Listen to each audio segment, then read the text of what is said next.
You've changed. You don't laugh the same anymore. You don't trust as easily. You don't react the same way you used to after everything you've been through. How could you?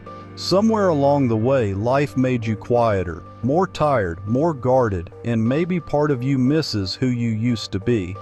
If this is you, then know that you are not alone and this video is for you. Today, together, we will walk through what it feels like to have life's experiences knock you down, but also how to get back up.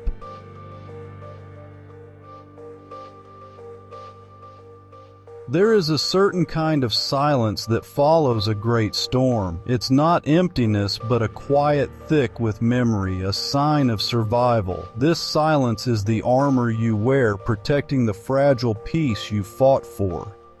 Change comes slowly, like seasons turning, shaping a stronger, more resilient you. The person you are today is the one who survived. You've become quieter, not because you have less to say, but because you've learned the value of your own peace. This quiet is not emptiness, it is a sanctuary. In this retreat, you listen more than you speak, conserving your strength for what truly matters. The silence isn't a void, it's a canvas for your own voice.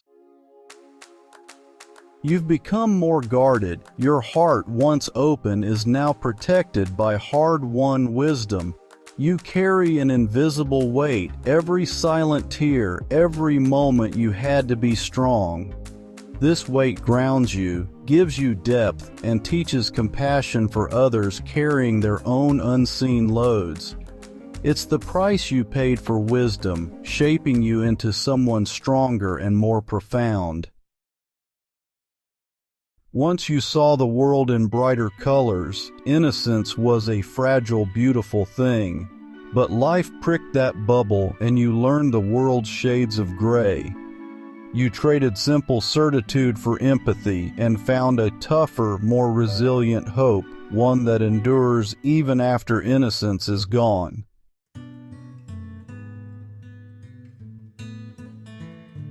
You've changed. Sometimes people say it with a hint of accusation in their voice, as if you've broken some unspoken contract. They miss the old you, the one who was more predictable, more cheerful, more available to meet their needs. They see your quietness as withdrawal, your boundaries as rejection. They don't understand that the change wasn't a choice, but a consequence. It was the only way to survive what you went through. You had to change, or you would have been shattered. Their words can sting, making you second-guess the difficult journey you've been on. They don't know what you survived. They didn't sit with you in the darkness. They didn't feel the floor give way beneath your feet. They didn't have to piece themselves back together, shard by painful shard. They see the scar, but they have no concept of the wound. They are judging the architecture of a house they never saw being built, criticizing the strength of walls that were erected in the middle of a war zone. They are looking at your life from the outside, from a place of comfort and safety, and they simply cannot comprehend the landscape you have traversed. You might find yourself wanting to defend the new you, to explain the reasons for your quietness, your distance, your weariness. You may feel a desperate need for them to understand, to validate your experience, to say, I see what you've been through and it's okay that you're different now. But you are learning, slowly and painfully, that you do not need their permission to be who you are today. Your healing does not depend on their comprehension. The truth of your survival is not up for debate. It is written on your soul, and it is a story that you alone have the right to interpret. So you learn to offer a quiet, gentle grace both to them and to yourself. You understand that their confusion comes from a place of not knowing, not from a place of malice. And you offer yourself the grace to be misunderstood. You are no longer the person they remember, and maybe that's okay. The person you are now is the one who made it through. You are the survivor, the one who is learning to navigate the world with new eyes and a deeper heart. And that person, the one who is standing here today, is worthy of respect, especially from yourself.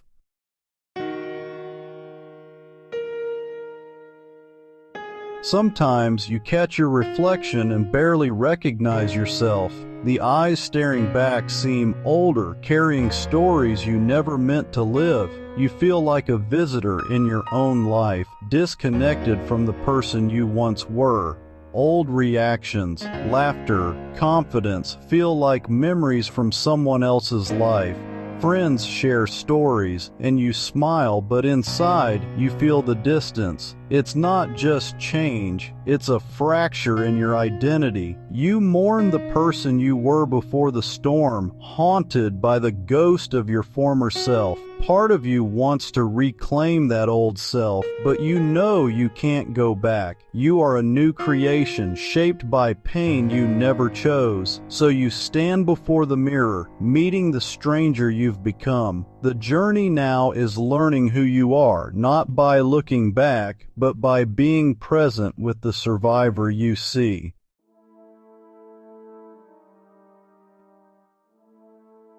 You ache for the person you used to be, the one who moved through life unburdened. You miss the simplicity, the laughter, the fearless heart. This longing isn't about escaping the present, but grieving a self that felt whole. Sometimes you feel guilty for missing that version of you. Others urge you to focus on the future, but the past is your benchmark. You scroll through old photos, wondering if you'll ever feel that light again.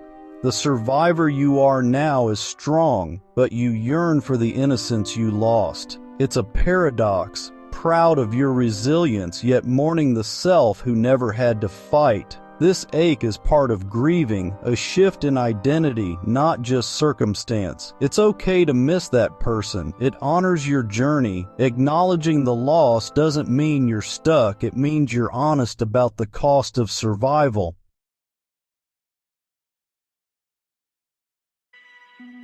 Healing isn't a gentle climb, it's a grinding, messy process. Some days you glimpse hope, others you're pulled back by old pain. It's like mending a broken bone while still walking on it. The wound throbs beneath the surface, even on your best days. Setbacks feel devastating, making you question your progress. You wonder why you can't just get over it. But healing isn't linear, and your spirit isn't a machine. Outwardly, you function. Inwardly, you manage the wound. This invisible labor is exhausting, but it's also courageous. Every time you get up after being knocked down, you're healing. Every act of self-compassion is progress. Healing means learning to live with the scar, not erasing it. The ache is proof you're still fighting. This fight is holy work. You are integrating pain into a new, stronger self.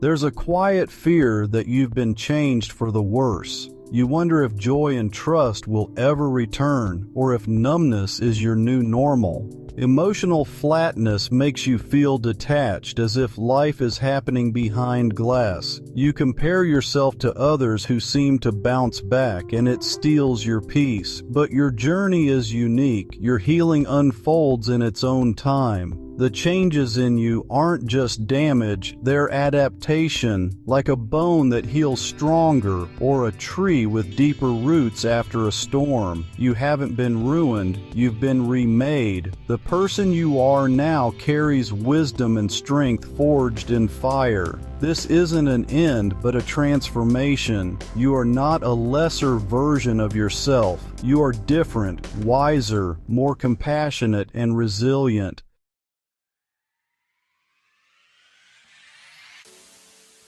What if, all along, you weren't being destroyed, but shaped?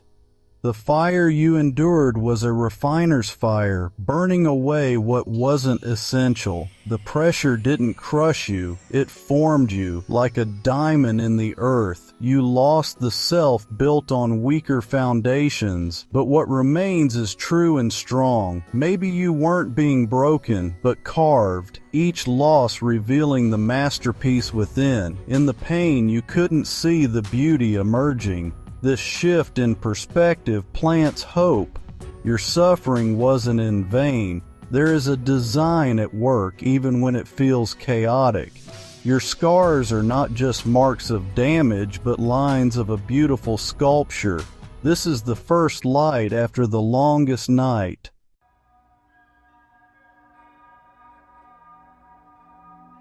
Pain has changed you, but not in the way you feared. You are softer, quicker to offer grace, more compassionate. Your heart, once guarded, is now more spacious, able to hold others' pain. This softness is strength, not weakness. You feel more deeply, moved by beauty and kindness. Life is sharper, more vivid, and sometimes overwhelming, yet you are also stronger, resilient in ways you never imagined. Small worries seem trivial after what you've endured. You've learned to be your own comfort and advocate. This is the strength of a survivor, quiet, unshakable. You are softer and stronger, vulnerable and resilient. The pain expanded you, deepening your capacity for sorrow and joy. You are not broken, you are more. Growth often feels uncomfortable and unfamiliar. It's not always a triumphant climb. Sometimes it feels like loss, like wandering in a wilderness. But this discomfort means you're in new territory, stretching beyond your limits. Trust the process. You are not lost, you're simply on a path you've never walked before. I need you to hear this. You are not ruined. You are not a collection of broken pieces or too far gone. You survived things that could have broken you. Your scars are the marks of a warrior. See the person who fought and won. That person is not ruined. You are a walking, breathing miracle of resilience and grace. Even now, God is working in you, quietly, beneath the surface, shaping you like a potter with clay. He is doing something new, weaving your pain and survival into a tapestry of beauty. These are the fingerprints of grace, reminders that you are seen, fully known, and fully loved. You are not alone. The author of your story is still writing.